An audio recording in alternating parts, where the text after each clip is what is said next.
Baiklah, Assalamualaikum warahmatullahi wabarakatuh. Perkenalkan, nama saya Rizky Nur Sabitra dengan NPMC 1C023097 dari kelas 5E. Baiklah, di sini saya akan membuat video mengenai materi dari mata kuliah akuntansi lanjutan dan sebagai dosen pengampunya yaitu Ibu Indah Oktari Wijayanti, SE, MSc, AKT, CA, CAP. Nah, tanpa berlama-lama waktu, saya akan menjelaskan materi dari bab 5 ini, yaitu persediaan dan jasa eliminasi transaksi antara entitas induk dan anak. Nah, yang pertama-tama itu persediaan dalam kelompok usaha, teman-teman.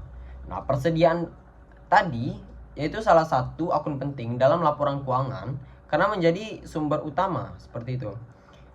Sumber utama dari pendapatan perusahaan dalam kelompok usaha yang terdiri dari entitas induk dan entitas anak. Nah, di sini nih pada persediaan dalam kelompok usaha ini sering terjadi jual beli persediaan antar perusahaan. Nah, contohnya itu seperti perusahaan induk induk A itu menjual barang ke anak B. Dari sisi induk ini transaksi itu menghasilkan pendapatan dan laba. Nah, namun kalau barang tersebut belum dijual ke pihak eksternal, itu sebenarnya grup usaha secara keseluruhan belum mendapatkan keuntungan apapun. Nah, jadi laba yang muncul itu hanya di atas kertas, seperti itu teman-teman, alias laba internal atau unrealized profit. Kalau laba internal ini tidak dihapus, itu laporan keuangan konsolidasi bisa menipu pengguna laporan karena menunjukkan angka laba dan aset yang lebih besar dari kenyataannya. Nah, lanjut ke proses eliminasi dan transaksi persediaan. Pada penyusunan laporan konsolidasi ini tadi, eliminasi transaksi persediaan itu dilakukan dengan beberapa tahapan. Ada 3 tahapan ya teman-teman. Yang pertama itu menghapus penjualan dan HPP internal. Nah, pada yang pertama ini semua transaksi penjualan antara induk dan anak itu dihapus. Tujuannya itu agar laporan konsolidasi itu tidak menghitung 2 kali pendapatan, atau satu dari induk kemudian satu dari anak. Kemudian yang kedua itu menangguhkan laba yang belum terrealisasi. Nah, jika masih ada persediaan internal yang belum dijual ke pihak luar, itu maka laba dari penjualan tersebut tidak boleh diakui terlebih dahulu. Kemudian yang ketiga yaitu merealisasi kembali laba yang tertunda. Kalau pada periode berikutnya persediaan sudah berhasil dijual ke pihak eksternal, maka laba tersebut itu boleh diakui kembali di laporan konsolidasi. Nah, contoh sederhananya tuh seperti ini ya teman-teman. Nah, itu induk menjual barang ke anak itu dengan harga sebesar 120 juta rupiah. Nah, modal dari induk ini sebesar 100 juta dan labanya itu 20 juta. Jika sampai akhir tahun itu misalnya 30% masih ada di gudang anak, nah maka laba sebesar 6 juta rupiah ini tadi yang didapat ini 30% itu dikalikan dengan 20 juta rupiah. Itu belum boleh diakui. Kemudian dalam konsolidasi ini 6 juta ini tadi tuh harus dieliminasi seperti itu contohnya ya teman-teman. Kemudian yang ketiga itu transaksi hulu dan hilir, yaitu kalau dalam akuntansi itu upstream dan downstream. Nah, pada downstream ini yaitu induk ke anak seperti itu teman-teman. Kemudian contohnya itu induk menjual barang ke anak. Nah, karena laba yang tercatat itu sepenuhnya di induk, maka eliminasi dilakukan 100% tanpa memperhitungkan porsi kepemilikan anak. Nah, apabila yang upstream itu dari anak ke induk, jadi contohnya itu anak menjual ke induk. Karena laba itu dicatat anak, eliminasi dilakukan hanya sebesar porsi kepemilikan induk. Nah, kalau induk punya 80% saham anak, maka eliminasinya itu juga 80%. Sisanya 20% itu menjadi hak kepentingan non pengendali atau KNP.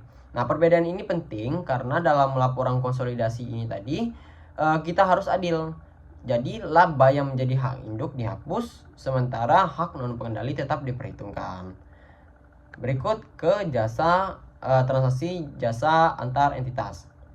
Nah, selain jual beli barang, induk dan anak itu juga sering melakukan transaksi berupa jasa. Misalnya itu induk memberikan jasa manajemen ke anak, kemudian anak memberikan jasa teknologi informasi ke induk, atau salah satunya menyewakan gedung alat produksi ke pihak dalam grup. Nah, pencatatannya itu pencatatan sebelum konsolidasinya itu induk itu mencatat pendapatan jasa misal 50 juta. Kemudian anak itu mencatat beban jasa sebesar 50 juta. Nah, masalahnya itu dalam konsolidasi pendapat 50 juta dan beban 50 juta ini sebenarnya hanya muter-muter dalam grup. Kalau tidak dihapus, laporan konsolidasinya jadi tidak wajar karena ada pendapatan yang seolah-olah nyata padahal bukan hasil transaksi dari pihak luar. Nah, transaksi dengan pihak luar seperti itu. Nah, solusi dari masalah ini tadi di laporan konsolidasinya itu pendapatan jasa dari induk dan beban jasa anak itu dihapuskan atau dieliminasi ya teman-teman. Nah, hasilnya tadi laporan konsolidasi hanya menunjukkan transaksi yang benar-benar terjadi dengan pihak eksternal itu sendiri. Nah, ada pentingnya eliminasi pada subbab ini. Jadi eliminasi transaksi antara induk dan anak bukan hanya sekedar aturan, tapi ada beberapa alasan yang penting yang harus dijabarkan ya teman-teman. Itu ada 3. Yang pertama itu mencegah laporan keuangan menipu, kemudian konsistensi dengan PSAK 65, dan yang ketiga itu memberikan informasi yang wajar bagi investor. Nah, pada yang pertama ini yaitu mencegah laporan keuangan menipu, yaitu tanpa eliminasi aset dan laba ini bisa terlihat lebih tinggi dari yang sebenarnya. Kemudian yang kedua pada konsistensi dengan PSAK 45. Nah, standar ini mewajibkan laporan konsolidasi melakukan grup usaha ya sebagai satu kesatuan ekonomi. Dan yang ketiga itu memberikan informasi yang wajar bagi investor tadi. Yang pertama itu investor kreditur maupun pihak lain butuh laporan yang benar-benar menggambarkan kondisi keuangan grup, bukan hasil transaksi internal yang tidak menambah nilai ekonomi. Nah, berikut kesimpulan dari subbab yang sudah saya jabarkan, sedikit penjelasan yang saya berikan ini tadi. Misalnya eliminasi transaksi ini tadi, eliminasi induk dan anak ini tadi adalah langkah penting dalam penyusunan laporan konsolidasi.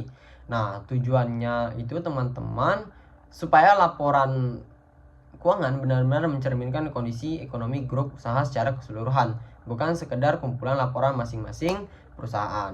Nah, pada persediaan, mohon maaf, sebelumnya itu ada pada persediaan, kemudian pada transaksi jasa, dan kemudian pada transaksi downstream dan upstream.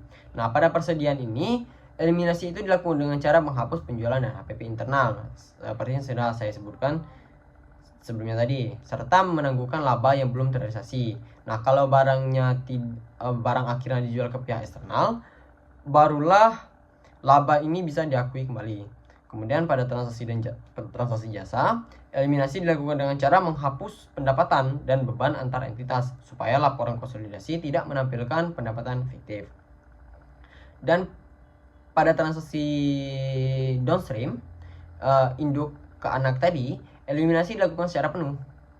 Nah, apabila transaksi antara anak dan induk, itu eliminasi dilakukan sesuai porsi kepemilikan induk. Sisanya tetap menjadi kepentingan non pengendali atau KNP itu tadi ya teman-teman. Nah, dengan melakukan eliminasi laporan konsolidasi lebih akurat, dengan melakukan eliminasi tadi itu laporan konsolidasi itu menjadi lebih akurat, adil dan transparan sehingga bisa dipercaya oleh pihak luar seperti investor, kreditur maupun regulator. Mungkin itu saja sedikit penjelasan mengenai materi bab 5 dari mata kuliah akuntansi lanjutan. Sedikit itu saja. Saya apabila ada kesalahan atau kurang dari penjelasan saya mohon maaf. Wabillahi taufiq wal hidayah. Wassalamualaikum warahmatullahi wabarakatuh. Terima kasih.